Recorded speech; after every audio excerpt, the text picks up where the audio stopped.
Hello student, कैसे हैं आप सभी लोग। आज हम क्लास 12 का रिलेशन एंड फंक्शन का एक्सरसाइज 1.1 का इंट्रोडक्शन पार्ट कराने जा रहे हैं मैथ में। समझ गए। देखो, सबसे पहले देखो मैं आपको एक बात ये बता दूं कि रिलेशन एंड फंक्शन जो चैप्टर था हमारा क्लास 11th में भी था। जिसने वहाँ वो चैप्टर पढ़ा है उसके लिए तो बहुत ईजी हो जाएगा ये चैप्टर, और जिसने नहीं भी पढ़ा है उसके लिए मैं यहाँ बैठा हूँ, घबराने की कोई बात नहीं है। समझ गए। देखो, रिलेशन एंड फंक्शन में सबसे पहले मैं बताने वाला हूँ रिलेशन आखिर होता क्या है। देखेंगे, देखो अगर जनरली देखें रिलेशन बताने के लिए, जब हम किसी में कोई रिलेशन बताते हैं तो उसके लिए 2 पर्सन की जरूरत होती है। समझ गए। 2 person are required to tell the relation. जैसे के लिए आप हो गए और मैं हो गए, 2 पर्सन हो गए ना। आप में और मेरे में क्या रिलेशन है? टीचर और स्टूडेंट का रिलेशन है। ऐसे घर जाते हो, आपके पापा और आप में क्या रिलेशन है? बाप और बेटे का रिलेशन है। सही है। इसलिए रिलेशन बताने के लिए 2 पर्सन की जरूरत होती ही होती है। सही है। इसी तरीके से मैथ में रिलेशन बताने के लिए हमें 2 सेट की जरूरत होती है। सही है।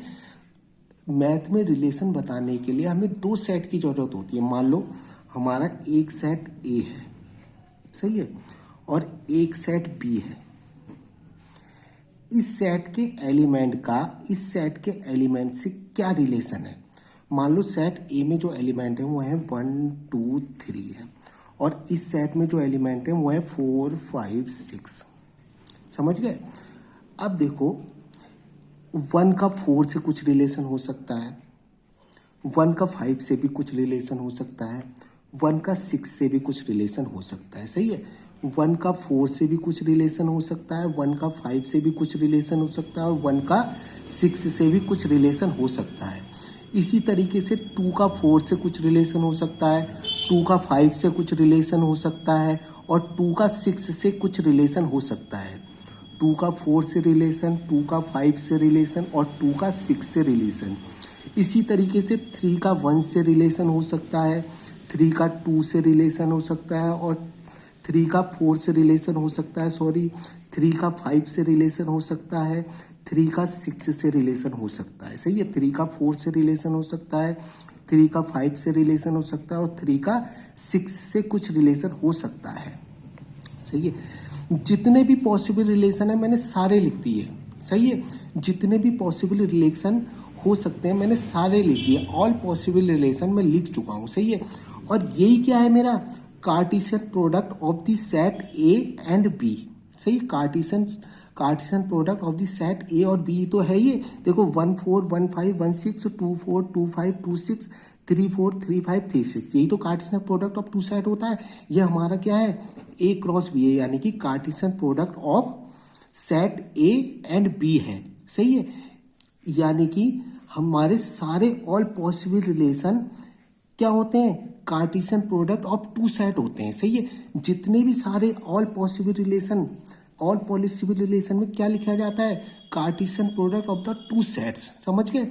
अब हमारे सारे पॉसिबल रिलेशन है ये। अब जो भी रिलेशन निकलेगा इसी में से तो निकलेगा, इसके बाहर के तो कुछ नहीं होगा। सही। बाहर से तो कुछ लूंगा नहीं, क्योंकि सारे पॉसिबल रिलेशन इसी में ही है। किसमें? ए क्रॉस बी में। अब जितने भी रिलेशन में लिखूंगा इसी में से तो लूंगा, इससे बाहर से तो लिखूंगा नहीं। तो रिलेशन जो होता है वो सबसेट होता है ए क्रॉस बी का। सही। Cartesian product of the 2 sets का सबसेट होता है। इक्वल भी हो सकता है, मतलब कि ए क्रॉस बी पूरा भी आ सकता है रिलेशन में। समझ गए। जो रिलेशन होता है वो सबसेट होता है ए क्रॉस बी का, यानी कि Cartesian product of the 2 set का सबसेट होता है, और इक्वल भी हो सकता है उसके।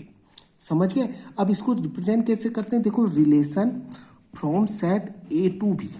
ए से बी में से रिलेशन बता रहे हैं ना, ए से बी में रिलेशन बता रहे हैं, तो इसको इस तरीके से relation from set A to set B. समझ गए। अब सुनेंगे मेरी बात ध्यान से।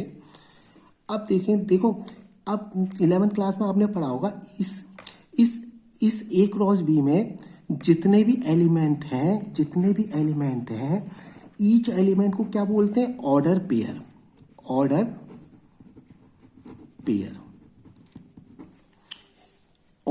क्योंकि ये ऑर्डर से आते हैं। आप कहोगे सर किस ऑर्डर से आते हैं ये? इसको ऑर्डर पेयर इसलिए बोलते हैं क्योंकि ऑर्डर से आते हैं। किस ऑर्डर से आते हैं? देखो इस ऑर्डर पेयर का जो फर्स्ट एलिमेंट है हमेशा वो फर्स्ट सेट को बिलोंग करेगा, और इस एलिमेंट का इन हर ऑर्डर पेयर में देखना, हर ऑर्डर पेयर में जो सेकंड एलिमेंट है वो किसको बिलोंग करेगा? सेकंड सेट को, इसलिए इसे ऑर्डर पेयर बोलते हैं। सही है। हर ऑर्डर पेयर का जो फर्स्ट एलिमेंट है वो फर्स्ट सेट को बिलोंग करेगा। हर ऑर्डर पेयर का जो सेकंड एलिमेंट है वो बी सेट को बिलोंग करेगा, यानी कि सेकंड सेट को बिलोंग करेगा, इसलिए इसे ऑर्डर पेयर बोलते हैं। समझ गए? अब total number of the relation कैसे निकालते हैं? टोटल नंबर ऑफ रिलेशन कितने हो सकते हैं? देखो total number of the relation कितने हो सकते हैं ये भी बता रहा हूं मैं आपको। 2 की power number of A into number of B. कहने का मतलब यह है कि नंबर ऑफ ए में कितने एलिमेंट है इंटू नंबर ऑफ और बी सेट में कितने एलिमेंट है। देखो 2 की पावर ए सेट में कितने एलिमेंट थे? 3, और बी सेट में कितने एलिमेंट थे? 3। तो 2 की power 9 total number of the relation हम बना सकते हैं। समझ में आया इतना? अब मैं आ रहा हूँ आपको रिलेशन समझ में आ गया। रिलेशन एक बार बताऊँ, रिलेशन जो सबसेट होता है ए क्रॉस बी का, यानी कि Cartesian product of the 2 set का होता है। सही है। उसी में से रिलेशन निकाले जाते हैं। अब देखेंगे, अब आगे सुनेंगे मेरी बात। हम टाइप्स ऑफ द रिलेशन में आ रहे हैं। सही है। टाइप्स ऑफ द रिलेशन पूरे 6 टाइप पढ़ेंगे हम रिलेशन से। सही है। Types of relation, types of relation देखेंगे। फर्स्ट टाइप लिखेंगे हम नल रिलेशन,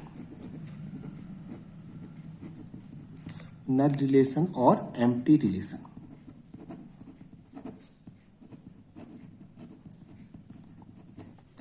देखो जैसे नाम से ही पता लगे, नल रिलेशन, एम्प्टी रिलेशन, खाली रिलेशन, जिसके अंदर कोई भी एलिमेंट ना हो। एलिमेंट यानी कि रिलेशन के अंदर क्या आते हैं? ऑर्डर पेयर आते हैं, जिसमें कोई भी ऑर्डर पेयर ना हो। समझ गए? जिसमें कोई भी एलिमेंट ना हो वो क्या होगा? नल रिलेशन होगा। मैं लिख रहा हूं रिलेशन ए रिलेशन आर। सही। रिलेशन को आर से रिप्रेजेंट करेंगे। A relation R on a set A is said to be null relation if no element is present in R। अगर रिलेशन आर में कोई भी एलिमेंट नहीं है तो उसे क्या बोलेंगे? नल रिलेशन बोलेंगे। एक रिलेशन किस सेट पे डिफाइंड है? ए सेट पर है। रिलेशन किस में है? ए सेट पर है। आप मुझसे ये पूछ सकते हो, सर अभी आपने पूछा तो रिलेशन हमेशा 2 सेट पे डिफाइंड होता है, आप कह रहे हो कि रिलेशन जो है ए सेट पर है। देखो यहाँ ए सेट कहने का मतलब ये है कि पहला सेट भी ए होगा और दूसरा सेट भी ए होगा। हाँ, आपकी बात बिल्कुल सही है। रिलेशन हमेशा 2 सेट पे डिफाइंड होता है। यहाँ देखो पहला सेट भी ए होगा और दूसरा सेट भी क्या होगा? ए होगा। समझ गए? जैसे कि फॉर एग्जाम्पल मैं यहाँ लिखने जा रहा हूँ, नल सेट का एक एग्जाम्पल लिखने जा रहा हूँ। मान लो हमारा जो सेट ए है उसमें एलिमेंट आ रहे हैं 1 2 3 4 है। सही है।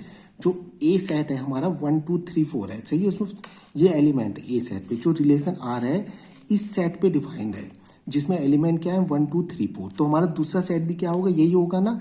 देखो 1 2 3 4, दूसरा सेट भी 1 2 3 4। पहले सेट में एलिमेंट 1 2 3 4 है, दूसरे सेट में भी एलिमेंट 1 2 3 4 है। सही है। जो रिलेशन डिफाइंड है वो फ्रॉम ए टू ए ही है। सही है। दोनों सेट ए ही है। जो रिलेशन डिफाइंड है फ्रॉम सेट ए टू ए है। अब रिलेशन इस तरीके से डिफाइंड है। मैं लिखने जा रहा हूँ एक नल रिलेशन का एग्जाम्पल बता रहा हूँ आपको। सही है। नल रिलेशन का देखो एक रिलेशन इस तरीके से डिफाइंड है। इसमें ए बी ऑर्डर पेयर आएंगे, ए और बी। सही। एक ऑर्डर पेयर आएंगे ए और बी। किस तरीके से आएंगे उसकी डेफिनेशन दे रखी है। जो बी होगा, जो बी एलिमेंट होगा वो a + 4 होगा फॉर एवरी। जो पहला एलिमेंट होगा वो किसको बिलोंग करेगा? ए को, पहले सेट को। एंड जो दूसरा एलिमेंट है वो दूसरे सेट को बिलोंग करेगा। यहाँ दूसरा सेट क्या है? वो भी ए ही है। समझ गए? मैंने आपको पहले वो ऑर्डर पेयर का जो पहला एलिमेंट तो फर्स्ट सेट को बिलोंग करता है, दूसरा एलिमेंट दूसरे सेट को बिलोंग करता है, सेकंड सेट को। यहाँ दोनों सेट ए ही हैं। सही है। कोई दिक्कत नहीं है। अब देखेंगे रिलेशन देखो मैं एक बार रिलेशन में ऑर्डर पेयर आएंगे ए और बी, ऐसी तो आते हैं, ए और बी ऑर्डर पेयर आएंगे। जो इसका बी, जो इस ऑर्डर पेयर का जो बी एलिमेंट है, इस ऑर्डर पेयर का जो सेकंड एलिमेंट है, सेकंड एलिमेंट वो फर्स्ट एलिमेंट से 4 ज़्यादा है, इस तरीके से ऑर्डर पेयर आएंगे। देखो तो रिलेशन में कौन कौन से एलिमेंट आएंगे मैं लिख रहा हूँ। देखो ए जो है फर्स्ट, ए एलिमेंट जो है, ए जो है फर्स्ट को बिलोंग करता है, ए एलिमेंट जो है फर्स्ट सेट को ही तो बिलोंग करता है, यानी कि 1 2 3 4 है इसमें। ए जो है 1 2 3 4 को बिलोंग करेगा। अगर मैं ए में फर्स्ट A1, अगर ए का रिलेशन कैसे होगा, ए में अगर मैं 1 डालूंगा, ए की वैल्यू अगर 1 लिखूंगा तो बी क्या आएगा, 5 आएगा। 5 इसमें कहीं नजर आ रहा है आपको, तो 5 देखो ए की वैल्यू अगर मैं 1 डालूंगा तो बी क्या आएगा, ए की वैल्यू अगर मैं 1 डालूंगा बी 5 आएगा। अब आप देखो 1, अगर ए की वैल्यू मैंने 1 डाली तो बी क्या आ रहा है, 5 आ रहा है। तो 5 इसमें कहीं है, 5 तो इसमें कहीं है ही नहीं, यानी कि ये नल रिलेशन है। तो मैं ये रिलेशन कोई बनी, इस रिलेशन के अंदर कोई एलिमेंट आ ही नहीं रहा। 1 5 इसमें आ ही नहीं सकता, क्योंकि बी सेट जो हमारा सेकंड सेट है वो किसको बिलोंग कर रहा है, ए सेट को ही तो बिलोंग कर रहा है, और इसमें 5 है ही नहीं। पहली बात तो 5 है इसमें कहीं, तो ये आएगा ही नहीं। अगर 2 डालूंगा तो क्या आएगा, 6 आएगा, वो भी नहीं है। अगर 3 डालूंगा तो कितना आ जाएगा, 7 आ जाएगा। 3 डालूंगा तो 7 आएगा, 4 डालूंगा तो 8 आ जाएगा। वो कोई है ही नहीं बी सेट में, जो दूसरे, मतलब कि कहने का मतलब है दूसरे सेट में है ही नहीं वो एलिमेंट। यानी कि ये रिलेशन क्या होगा, नल, ये हो गया नल रिलेशन हो गया, इसमें कोई भी एलिमेंट नहीं आ रहे हमारे। समझ गए? अब देखेंगे, आपकी समझ में आ गया होगा नल रिलेशन क्या होता है, जो बिल्कुल खाली हो, जिसमें कोई भी रिलेशन ना है। उसका एक एग्जाम्पल भी मैंने समझा दिया। अब देखो नल रिलेशन के बाद आएगा हमारा सेकेंड है यूनिवर्सल रिलेशन। सही, सेकेंड आ रहा है हमारा यूनिवर्सल रिलेशन। यूनिवर्सल रिलेशन, देखो यूनिवर्सल रिलेशन क्या होता है, ऐसा रिलेशन जिसमें ए क्रॉस बी पूरा आ जाए। रिलेशन अगर जिसमें ए क्रॉस बी पूरा आ जाए, सही, Cartesian product of the two sets के पूरे एलिमेंट आ जाए, वो क्या होता है, नल, वो होता है यूनिवर्सल रिलेशन। समझ गए? देखो एक रिलेशन डिफाइंड, एक मैं इसका एग्जांपल बता रहा हूँ, एक relation from set A to B defined है। सही है, मान लो सेट ए में एलिमेंट है हमारे 1 2 3, और सेट बी में जो एलिमेंट है 4 5 6 है। सही है, एक रिलेशन लिखने जा रहा हूँ मैं यहाँ, इसका एक एग्जांपल बता रहा हूँ मैं, यूनिवर्सल रिलेशन का एक रिलेशन लिख रहा हूँ। ए बी, एक ऑर्डर पेयर लिख रहा हूँ, ए बी ऑर्डर पे आएंगे, और किस तरीके के ऑर्डर पेयर आएंगे इसमें उसकी डेफिनेशन लिख रहा हूँ। बी जो होगा, जो सेकंड एलिमेंट होगा इस ऑर्डर पेयर का, सेकंड एलिमेंट हमेशा क्या होगा, ए से ग्रेटर होगा। वही ऑर्डर पेयर इसके अंदर आएंगे। इसके अंदर कैसे ऑर्डर पेयर आएंगे, जिसमें जो सेकंड एलिमेंट है, जो ऑर्डर पेयर का जो सेकंड एलिमेंट है वो हमेशा फर्स्ट एलिमेंट से क्या होगा, ग्रेटर होगा। फॉर एवरी, जो ए फर्स्ट एलिमेंट है किसको बिलोंग करता है, पहले सेट को, और जो सेकंड एलिमेंट है वो किसको बिलोंग करता है, दूसरे सेट को, सेकंड सेट को। अब देखो इसमें कौन कौन से रिलेशन आएंगे। सबसे पहले मैं ए क्रॉस बी निकाल लूँ। सही, सबसे पहले मैं ए क्रॉस बी निकाल लूँ, Cartesian product of the two set निकाल लूँ। देखो ए क्रॉस बी में क्या आएगा, 1 4 1 5 1 6, 1 4 1 5 1 6 आ गया। समझ गए? उसी तरीके से अभी देखो, अभी मैं ए क्रॉस बी लिख रहा हूँ, हाँ, कार्टेशियन प्रोडक्ट टू साइड लिख रहा हूँ, 1 4 1 5 1 6 2 4 2 5 2 6 3 4 3 5 3 6, यही तो होगा ए क्रॉस बी। 2 4 2 5 2 6, समझ गए? फिर आएगा 3 4 3 5 3 6, 1 4 1 5 1 6 2 4 2 5 2 6 3 4 3 5 3 6, ये क्या आ गया, A cross B, Cartesian product of two set आ गया मेरा। अब रिलेशन में कौन कौन से ऑर्डर पेयर आने हैं, देखो रिलेशन में उसने इस तरीके से डिफाइन कर रहा है, वो ऑर्डर पेयर आएंगे जिसमें जो का सेकंड एलिमेंट जो है, इस ऑर्डर पेयर का सेकंड एलिमेंट जो है फर्स्ट का क्या हो, फर्स्ट एलिमेंट से ग्रेटर होगा। देखो सेकंड एलिमेंट जो रिलेशन लिए जाते हैं, ए क्रॉस बी सी तो लिए जाते हैं, अभी बताया था मैंने, जो रिलेशन होते हैं वो ए क्रॉस बी से निकाले जाते हैं। अब इसमें देख लेंगे जो कौन सा सेकंड एलिमेंट जिसमें ग्रेटर होगा, जिसमें सेकंड एलिमेंट ग्रेटर होगा फर्स्ट एलिमेंट से, वो ऑर्डर पेयर इसमें आ जाएंगे। देखो इसमें है, इसमें ग्रेटर है, देखो 5, इसमें 6 ग्रेटर है, इसमें 4 ग्रेटर है, इसमें 5 ग्रेटर है, इसमें 6, इसमें देखो हर एलिमेंट में सेकंड एलिमेंट ही तो ग्रेटर है।